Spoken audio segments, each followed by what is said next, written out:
Hello, good morning to all. Welcome back to my channel Shanti Saraswati recipes. நான் உங்கள் லக்ஷ்மி. இன்றைக்கி நான் வாழைப்பூ கூட்டு பண்ணலான்னு எடுத்து வச்சுட்டுருக்கேன்.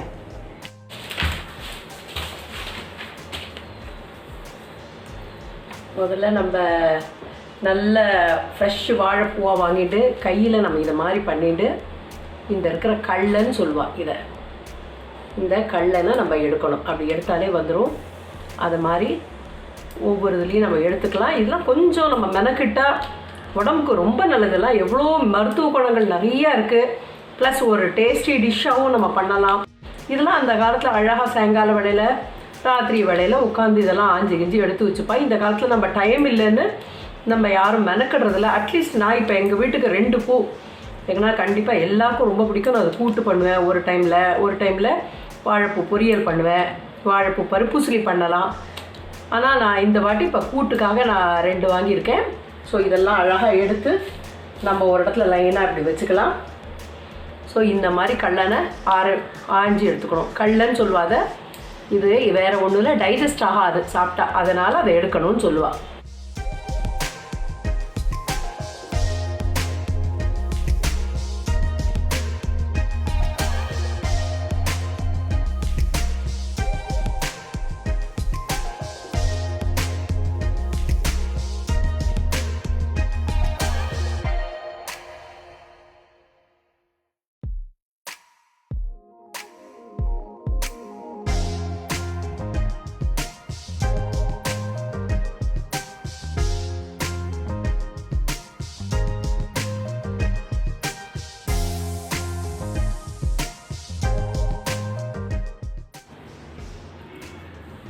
ஸோ முதல்ல பூவில் இருக்கிற ஃபஸ்ட் இதில் இருக்கலாம் இதை மாதிரி கொஞ்சம் அப்படி விரிஞ்சு தாமரைப்பூ மாதிரி விரிஞ்சு இருக்கும். அதெல்லாம் கொஞ்சம் நான் அப்படி தனியாக எடுத்து வச்சுருக்கேன்.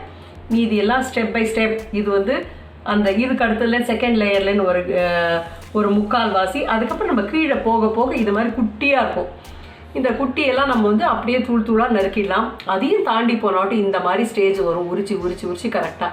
ஸோ இந்த ஸ்டேஜில் நம்ம இந்த இடத்த ஒட்டி கட் பண்ணிவிட்டு மீதியை அப்படியே நம்ம பொடியாக நறுக்கி போட்டுடலாம். ஸோ இதை ஒட்டி நான் கட் பண்ணிவிட்டு இந்த இடத்துல நறுக்க போகிறேன். ஒரு பூவுக்கு இந்த அளவுக்கு உள்ள இதழ்கள்லாம் வந்திருக்கு. ஸோ இன்னொரு பூவை இப்போ நான் அடுத்தது ஆரம்பிக்க போகிறேன். 15 நிமிஷம் தான் ஆச்சு எனக்கு மிஞ்சி.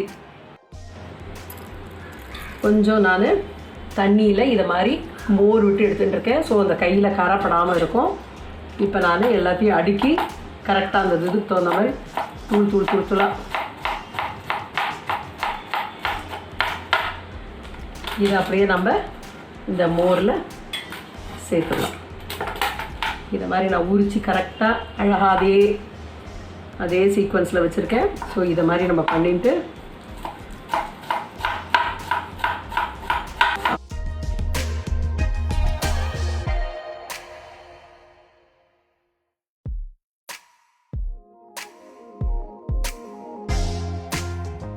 கொஞ்சம் பெருசாக இருக்கிறதெல்லாம் எடுத்துக்கலாம். அதையும் உங்களுக்கு கொஞ்சம் நான் சாம்பிளுக்கு எடுத்து காட்டுறேன்.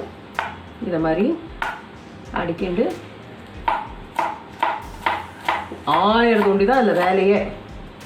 ஆஞ்சாச்சுன்னா நிமிஷமாக யாராவது ஒருத்தர் பக்கத்தில் ஹெல்ப் பண்ணுறதுக்கு அடுக்கி கொடுக்கறதுனாலும் சரி, இல்லை யாரும் இல்லையா நம்ம வைக்கும் போதே அழகாக அடுக்கி வச்சிட்டோன்னா ஒரு நிமிஷம்தான். இது மாதிரி நம்ம தூளாக நறுக்கிடலாம்.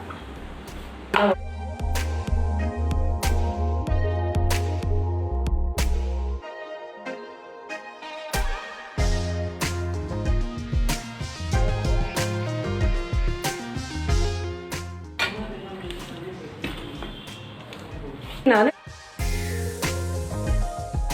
ஒரு மத்தியான வாக்கில் நான் நறுக்கி நல்ல ஒரு 2 லிட்டர் தண்ணியில் ஒரு முக்கால் கரண்டி அளவுக்கு கொஞ்சம் புளிச்சிருந்தாலும் தப்பு இல்லை, கொஞ்சம் மோரை விட்டு கலக்கி எடுத்து வச்சு அதில் இந்த நறுக்கின வாழைப்பூலாம் நான் போட்டு எடுத்து வச்சுருந்தேன். ஸோ இப்போ இன்றைக்கி ஏர்லி மார்னிங் ஒரு 6 o'clock ஆகுது.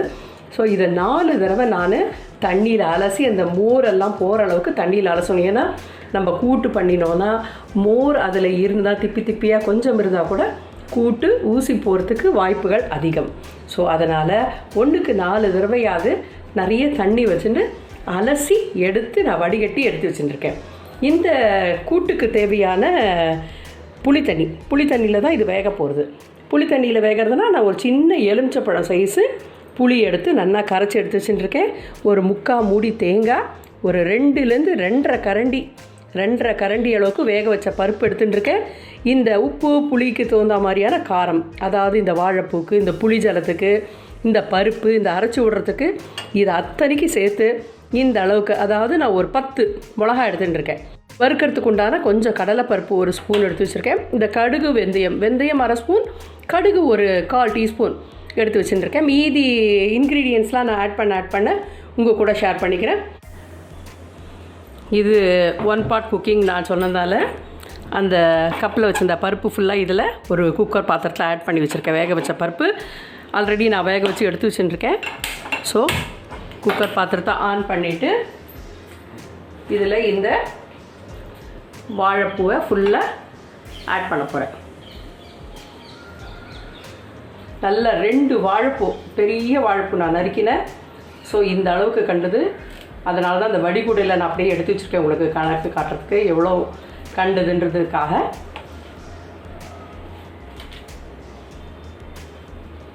ஸோ இந்த சின்ன வடிகுடை இது ஃபுல்லாக வடிகட்டினா ஒட்டி இருந்தது.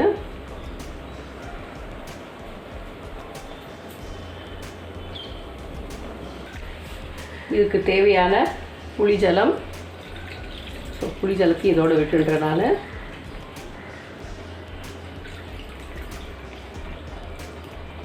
புளி ஜலத்தையும் விட்டாச்சு. இப்போ நான் குக்கரை மூடி ஒரே ஒரு விசில், அதுக்கு மேலே அதில் வேகத்துக்கு ஒன்றுமே இல்லை. ஏன்னா இது ஸ்டீம் பண்ணுறோம், நம்ம தனியாக திறந்து வச்சாதான் நிறைய டைம் ஆகும். இந்த மாதிரி நிறைய குவான்டிட்டி சீக்கிரம் பண்ணணுன்ற விஷயங்கள் நேரத்துலலாம் நம்ம இதை மாதிரி ஒரு 1 பாட் குக்கிங் மாதிரி பண்ணிட்டா நல்லா வெந்துக்கும், வேகலையோன்ற சந்தேகமும் வேண்டாம். ஸோ இதுக்கு நான் உண்டான, ஏன்னா பருப்புலேயே ஆல்ரெடி நான் மஞ்சப்பொடி போட்டதுனால இப்போ தனியாக மஞ்சப்பொடி ஆட் பண்ணல. ஸோ புளி ஜலம், வாழைப்பூ ப்ளஸ் பருப்பு, இது 3த்தையும் இப்போ நான் வேக வைக்கிறதுக்கு குக்கரில் வச்சு ஆன் பண்ணியிருக்கேன். Just only 1 whistle. ஸோ ஒரு அடுப்பில் அந்த வாழைப்பூலாம் வேக வைக்கிறதுக்கு குக்கர் வச்சுருக்கேன். ஸோ இன்னொரு கடாய் எடுத்துட்டு இன்னொரு அடுப்பில் நான் ஒரு ஸ்பூன்லேருந்து ஒரு முக்கால் ஸ்பூன்னு 1 ஸ்பூன் இருந்தாலே போகிறோம். அந்த அளவுக்கு நான் எண்ணெய் எடுத்துட்டுருக்கேன். எண்ணெய் கொஞ்சம் காஞ்சா விட்டு இதில் நான் எடுத்து வச்சுட்டுருக்கேன் மிளகாய் வத்தல், கடுகு, வெந்தயம், கடலைப்பருப்பு. முதல்ல இதை 3யும் நான் லைட்டாக வறுத்துக்க போகிறேன். ஏன்னா தனியா வந்து ரொம்ப தாங்காது, நிமிஷமாக வறந்தங்கிடும். அதனால் நான் எப்போவுமே தனியாவை கடைசியாக தான் போடுவேன். கொஞ்சம் வாசனை வர பதம் வந்துட்டுனாலே அடுப்பை அணைச்சிடுவேன். ஸோ முதல்ல கொஞ்சம் கடலைப்பருப்பும் வறுத்துக்கிட்டோம். கடலைப்பருப்பு கொஞ்சம் கலர் மாறுற மாதிரி ஆகிடுது. ஸோ இப்போ நான் இந்த கூட்டுக்கு தேவையான ஒரு 2 டீஸ்பூன் தனியாக ஆட் பண்ணியிருக்கேன். 2லேருந்து 2.5 டீஸ்பூன் தாராளமாக எடுத்துக்கலாம். இந்த கூட்டுக்கு தேவையான பெருங்காயம். கூட்டுக்கெல்லாம் இந்த சில கூட்டுக்கெல்லாம் பொரிச்சு போட்டால் தான் ரொம்ப வாசனையாக இருக்கும் மெயினாக. அதனால் நான் இந்த அரைக்கிற சாமானோடு சேர்த்து பெருங்காயத்தையும் நான் வதக்கிக்கிறேன். இந்த மாதிரி ஒரு ஸ்பூனால் ஒரு ஃபுல் ஸ்பூனே எடுத்துட்டுருக்கேன் நான். ஸோ கொஞ்சம் வாசனை வர அளவுக்கு நான் இந்த இன்க்ரீடியன்ஸ்லாம் கொஞ்சம் வதக்கிக்கிறேன்.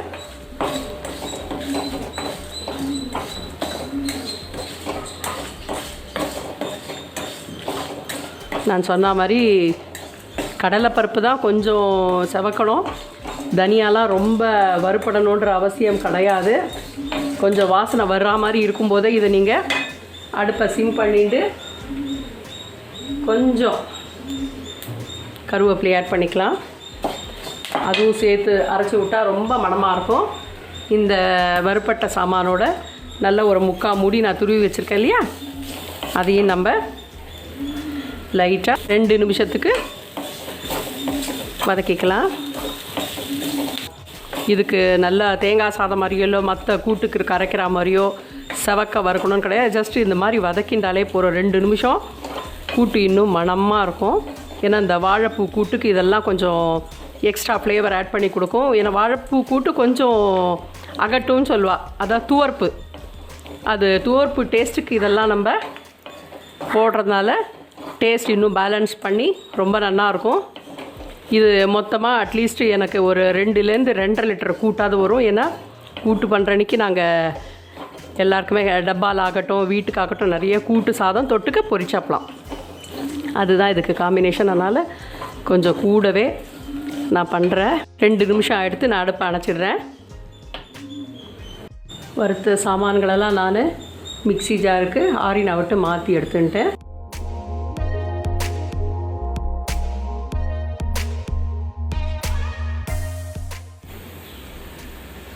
குக்கரில் ப்ரெஷர் நல்லா ரிலீஸ் ஆகிடுது. இப்போ குக்கரை நான் திறந்து காட்டுறேன். நல்லா அழகாக வெந்தெடுத்து. மீன் டைம் நான் இந்த அரைச்ச விழுதி ரெடியாக எடுத்துட்டுருக்கேன்.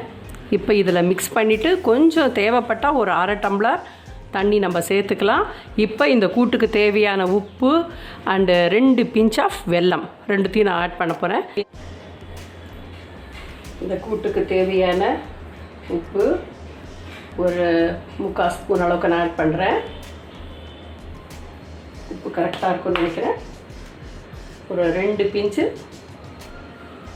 வெல்லம். இதை நல்லா ஒரு மிக்ஸ் கொடுக்கலாம். நல்லா உப்பு இந்த பருப்பு எல்லாம் சேர்ந்து கலந்துக்கட்டும்.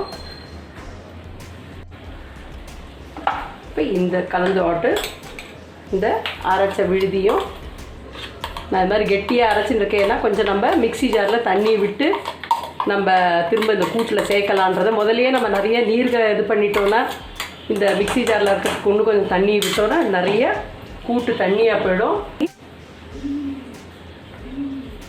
ஒரு 1/2 டம்ளர் அளவுக்கு நான் தண்ணி எடுத்துட்டேன். கொஞ்சம் கூடவே இருந்தது விழுது. ஸோ இதை இப்போ நல்லா கலக்கி விடலாம். கரெக்டாக கூட்டுனா கூட்டு பதத்துக்கு இருக்கணும், சாம்பார்னால் சாம்பார் மாதிரி இருக்கணும். ஸோ இது கரெக்டாக கூட்டு பதத்துக்கு வந்திருக்கு. திரும்பவும் நான் அடுப்பை ஆன் பண்ணி ஒரு 5 நிமிஷம் அளவுக்கு கொதிக்க விட போகிறேன். ஏன்னா நம்ம தேங்காய் வறுத்து அரைச்சிருக்கோம், உப்பு ஆட் பண்ணியிருக்கோம். கூட்டும் கொதிக்க ஆரம்பிச்சிடுத்து. ஒரு 2 நிமிஷம் நல்லா கொதிக்க விட்டுடுறேன். கீழே அடி பிடிச்சிக்காமல் பார்த்துக்கோங்க.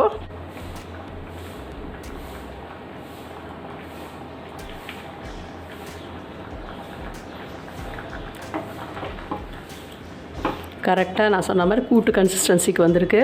நம்ம கடலை பருப்பையும் நல்லா வறுத்து அரைச்சதுனால அது கொஞ்சம் சேர்ந்து இருக்கும் மெயினாக.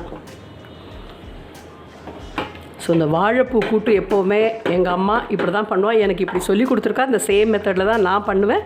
ஸோ அதை உங்கள் கூட நான் இன்றைக்கி ஷேர் பண்ணுறது எனக்கு ரொம்ப ஹாப்பியாக இருக்குது. அடுப்பை நான் இப்போ அணைச்சிட போகிறேன்.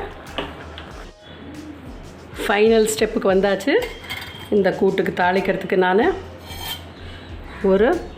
ஒரே 3/4 டீஸ்பூன் அளவுக்கு கடலை ஆட் பண்ணிட்டுருக்கேன். மீதி தேங்காய் எண்ணெய் தான் நல்லா வாசனை கொடுக்கும். ஸோ இந்த மாதிரி குட்டி ஸ்பூனால் ஆல்ரெடி உங்கள் கூடலாம் இந்த ஸ்பூனை நான் நிறைய ஷேர் பண்ணியிருக்கேன். ஸோ இதால் 2 முட்டை அழகாக எண்ணெயை விட்டாச்சு. கொஞ்சம் எண்ணெய் காயட்டும். எண்ணெய் காஞ்சிட்டு தான் இப்போ கொஞ்சம் வாசனை வரும்போதே நம்ம கடுகை போட்டுடலாம். ஏன்னா நான் சொன்ன மாதிரி ரொம்ப எண்ணெயை காய விடக்கூடாது. கொஞ்சம் சூடாக எடுத்துனாலே அந்த எண்ணெயோட வாசனை வந்துடும். நான் ஒரு 1/2 ஸ்பூன் அளவுக்கு கடுகு ஆட் பண்ணியிருக்கேன். வேறு எதுவுமே நமக்கு தேவையில்லை. கடுகு இந்த கொஞ்சம் நம்ம வெடிச்சா விட்டு தூளாக நறுக்கி வச்சுருக்கேன். அடுப்பை சிம் பண்ணிட்டேன். நான் அணைச்சிட்டேன். இப்போ இந்த கருவேப்பிலையை போட்டுடலாம்.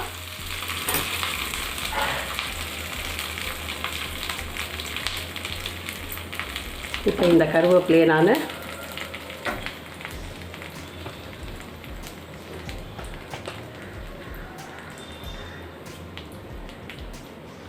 இந்த கூட்டில்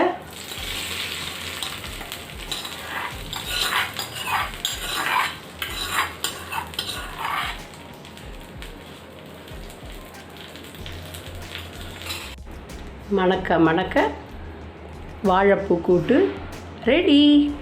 இந்த வீடியோ உங்களுக்கு பிடிச்சிருந்தா கண்டிப்பாக லைக் பண்ணுங்கள், ஷேர் பண்ணுங்கள் அண்ட் மறக்காமல் சப்ஸ்கிரைப் பண்ணுங்கள். தேங்க்யூ.